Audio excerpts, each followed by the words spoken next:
Los Angeles Fashion Week was already a frenzy of lights, fabrics, and egos, but nothing could have prepared the industry for the chaos about to unfold. At the heart of it all was Forrester Creations, the legendary fashion house known for spectacle as much as for design. And at the center of that center stood Steffi Forrester, the heiress, the powerhouse, the name the cameras chased. It began with pressure, the kind only a global fashion empire could produce. Deadlines loomed like storm clouds over the Forrester atelier. Collections weren't just late, they were incomplete. And Steffi, refusing to show weakness on her watch, turned to Luna Nozawa, the young designer trying to prove she belonged. Luna was talented, no doubt, but she wasn't family. And in the Forrester world, that meant something. It always did. Only hours before the main show, Steffi stormed into the design room, stilettos pounding like war drums. Luna, sleeves rolled up, needle between her lips, was piecing together the final look. Not good enough. Not fast enough. Not Forrester enough. Steffi snatched the fabric off the mannequin and shredded the sketch with a scoff. "You're just a guest in this world," she hissed, voice razor sharp. "Don't get comfortable." Around them, other designers averted their gaze. No one spoke. No one ever did. Luna stood frozen, the shame hot on her skin. Steffi walked out with a satisfied smirk, certain her dominance was reaffirmed. But something cracked in Luna that night. When the dressing rooms cleared and the models rehearsed their final struts, Luna stood alone, shaking. Her breath trembled. Her fingers curled into fists. She opened the bottom drawer of the sewing chest, where notions and spare zippers rattled. She reached behind the bolts of silk, past the tailor's chalk, and found the cold, black weight of a small handgun wrapped in muslin. It wasn't hers. It belonged to a stagehand who thought he'd hidden it. But Luna didn't hesitate. She slipped it into a side compartment of her sewing kit, then later, under the faux pannier of her own design, one she'd insisted a model wear on the runway. Nobody noticed. Backstage, chaos buzzed. Celebrities arrived. Influencers documented every second. The front row gleamed with diamond watches and Botox smiles. Cameramen adjusted focus. Live streams spun up in every language. Then came Steffi. Clad in a floor-length silver gown stitched with Swarovski crystals, she walked the final walk, her victory lap. The lights bathed her.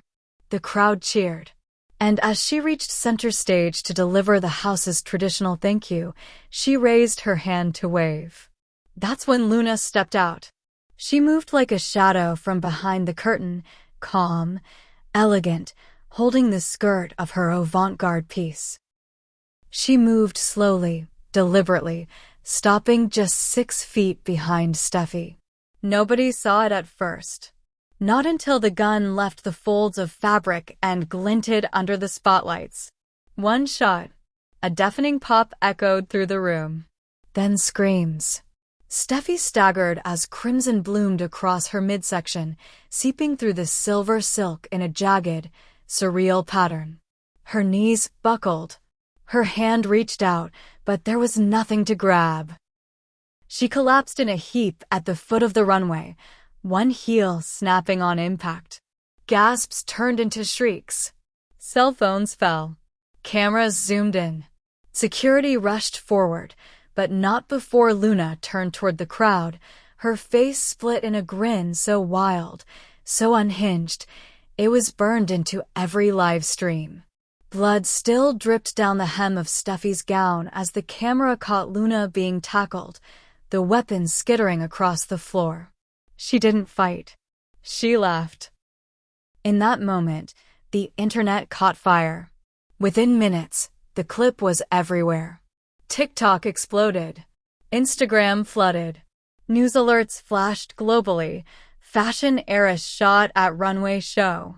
By the end of the hour, Hashtags like #BloodyRunway and #Lunanozawa were trending worldwide. That night alone, the live stream shattered records with 300 million views and counting. Luna Nozawa had entered the room as a disrespected junior designer. She left in handcuffs, smiling through blood and camera flashes, etched into history not as a creator of fashion, but as its most dangerous icon. The aftermath was instant and chaotic. Paramedics carried Steffi out on a stretcher, unconscious, barely clinging to life.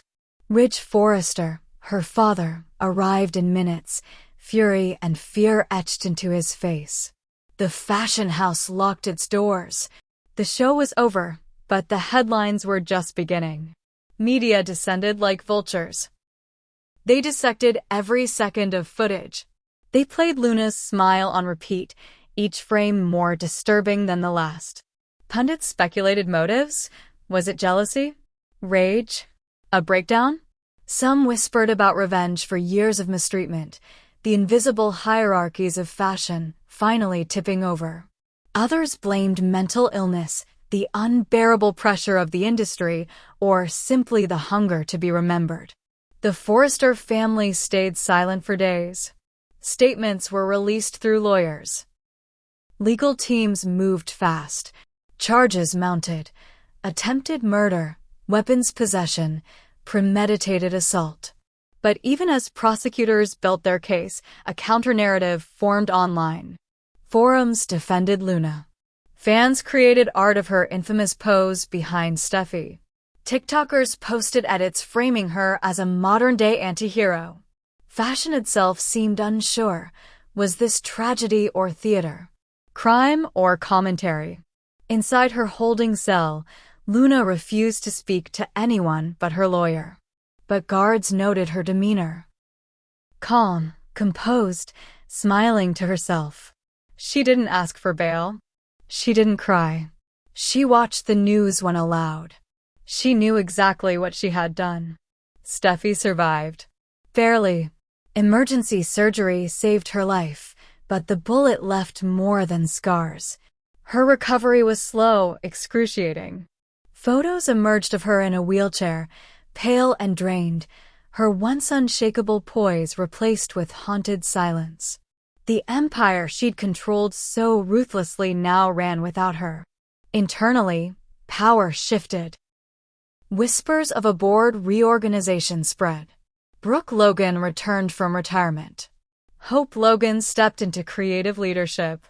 The Forrester legacy teetered on the edge. Meanwhile, Luna's notoriety soared. Fashion magazines didn't dare feature her work, but they couldn't stop writing about her. The dark muse, one called her. Another dubbed her the gun behind the gown. Her old sketches sold on eBay for thousands.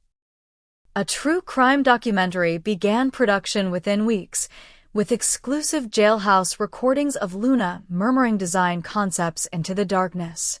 Even behind bars, she had followers. Protesters lined courthouse steps, some demanding justice for Steffi, others chanting Luna's name like a brand. Inside, the courtroom overflowed with press and fashion insiders. Everyone wanted to witness the next act. Luna pled guilty.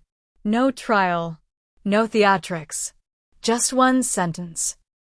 I did it because no one ever listens until there's blood on silk. She was sentenced to life in prison with possibility of parole after 25 years. Her face, as the judge read the verdict, never wavered. She turned once more to the cameras and smiled. That smile became the final shot of every documentary, the cover of every article, the enduring image of a generation-shattering moment in fashion history. Years passed, but the shock never faded. The runway was never the same. Security tripled at every major fashion show. Designers whispered Luna's name like a curse, like a warning, like a dare. And still, in the darkest corners of the industry, her influence lingered. In 2040, a collection debuted under the name Nozawa, no first name, just a stark, mononymous label. The pieces were violent in structure, brilliant in execution. Critics called it an echo from the bloodied past. It sold out instantly. No one knew who designed it. But those who'd been there that night claimed they recognized the silhouette. The stitching, the madness in the method. Some said Luna had never stopped creating. That even from behind prison walls, she dictated designs to unseen hands. Others said she was a ghost, a myth kept alive by a world too vain to look away from its own reflection. But for anyone who remembered that night in Los Angeles, who had heard the gunshot and seen the silk turn red, one thing was certain. Luna Nozawa hadn't just broken the rules of fashion, she rewrote them in blood. And Steffi Forrester? She eventually returned to the public eye, thinner, quieter, forever changed. She no longer ruled the runway, but remained a living reminder that in a world obsessed with beauty and power, even a queen can bleed. Hope Logan stood frozen in the Forrester hallway, phone in hand, as the video played again, grainy, shaky, but undeniable. Liam, Steffi, together. Kissing in Steffi's Malibu living room just days after their respective worlds collapsed. It wasn't just the intimacy. It was the betrayal. The moment captured a truth that words could never defend. While she was drowning in grief, while her life unraveled from the wreckage of Finn, Thomas, and everything in between, Liam had run to Steffi. Again. Hope's stomach twisted. She had forgiven so much. Too much. Liam's indecision. His back and forth between her and Steffi. His jealousy, his sabotage, his self-righteous grief when things didn't go his way.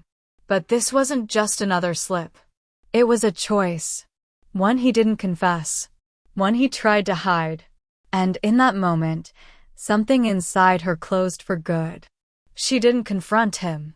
Not immediately. Instead, she vanished from the Forrester offices for 3 days. No one knew where she went. Brooke called repeatedly. Ridge grew concerned. But Hope stayed silent. Reflective. Cold.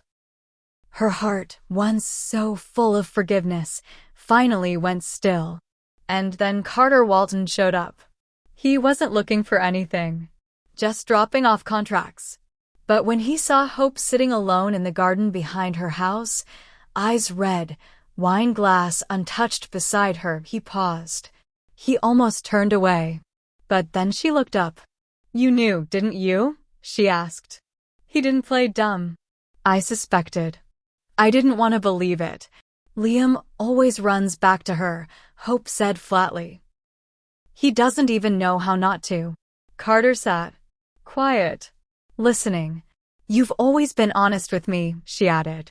"You've never tried to sell me a fantasy." "That's because I don't want to own you," he said. "I just want you to be free to choose someone who chooses you." The words hit her harder than she expected. That night, Carter didn't leave. They talked until morning. About choices. About expectations. About how love shouldn't feel like a battlefield. When he left, Hope didn't cry. She felt clear. 2 weeks later, in the middle of a quiet dinner they never planned to have, Carter did something unthinkable. He pulled a small box from his coat. "I know this is sudden," he said. "And I'm not asking you to say yes right now. I'm just asking you to consider that maybe not all love has to hurt. Maybe not every story needs a triangle. Maybe it could just be 2 people who respect each other." Hope didn't blink. She didn't hesitate. "Yes," she said. It began as revenge. She could admit that to herself. Marrying Carter meant ending the Liam chapter, once and for all. It was a clean break, a bold declaration. Brooke protested at first. Ridge raised an eyebrow. Steffi smirked behind polite concern. Liam, predictably, exploded. "You're doing this to punish me," he accused her during a heated confrontation outside her wedding fitting. "I'm doing this because I'm done waiting for you to become someone you're not," she shot back. You chose Steffi the moment you thought I was broken. And you did it in secret. Again. You don't love him, Liam said. You're using him to forget me. Maybe I am, she admitted. But you know what? I want to forget you. The wedding was fast, elegant, private, held in a vineyard just outside of Los Angeles. No grand spectacle. No paparazzi. Just soft music, candlelight, and a guest list of people who supported them. Carter was steady, calm, grounded. Everything Liam had never been. When he looked at her, he didn't see a project or a prize or a symbol. He saw a woman he respected, one he never thought would see him the same way. But she did. And somewhere along the way, hope stopped pretending.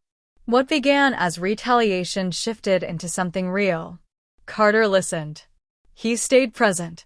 He wasn't chasing ghosts. He didn't flinch at her pain. He didn't resent her past. He held her when she couldn't sleep. He made breakfast without being asked. He remembered the small things. And hope, finally, exhaled. For the first time in her life, she wasn't trying to win love. She wasn't competing. She wasn't waiting. And just as that peace began to take root, Liam reappeared. It began with texts, then calls, then showing up at Forrester meetings uninvited. He didn't come as a threat, at least not at first. He came as a man realizing too late that he'd lost everything. He pleaded. Steffi went back to Finn, he confessed. I thought we had something again, but she said it was comfort. Grief. She didn't want a future with me. Hope stared at him blankly. And now you think I should? No, he said. I think you do. Deep down, I think you're still waiting for me to grow up. She laughed. I'm not. I'm married. But you don't love him like you loved me. I don't need him like I needed you, she said. And that's the difference. Liam refused to give up. He began planting seeds. Talking to Brooke, to Deacon, even to Carter directly. You know she's still in love with me, Liam said. You're just the rebound. Carter didn't punch him. He didn't argue. He only smiled. You think she's still the same woman you left crying in that cabin. But she's not. The tension escalated. Liam confronted Hope again, this time at Carter's apartment. He barged in, uninvited, desperate. Don't you miss us? He begged. The family we had? Beth? The life we built? Hope stood still. I miss who I thought you were, she said. But I don't miss who you actually are. You're lying to yourself, he said. No, she said softly. I'm finally telling the truth. That night, Hope returned to Carter's arms. No hesitation. No guilt. She laid beside him and whispered, I chose you. Not because I'm running, but because I'm ready. Weeks passed. Liam's efforts grew more erratic. He tried to bring up Carter's past, his affair with Quinn, his missteps. Hope didn't flinch. I married a flawed man, she told Liam. That's what makes him real. He doesn't pretend. And he doesn't make me beg. Brooke eventually came around. So did Ridge. Even Steffi, in a rare moment of honesty, told Hope, you deserve peace. Maybe Carter is it. And Carter? He never gloated. Never rubbed it in. He simply loved her. Steadily. Quietly. Truly. One night, under a pale moon, Hope stood on her balcony, Carter behind her, arms wrapped around her waist. If Liam came to you tomorrow, Carter asked gently, and said all the right things, what would you say? Hope turned. Kissed him. I'd say he's too late. Because in the end, she didn't want a man who came running only when she was gone. She wanted the man who stood by her when she had nothing left to give. And that man had always been Carter.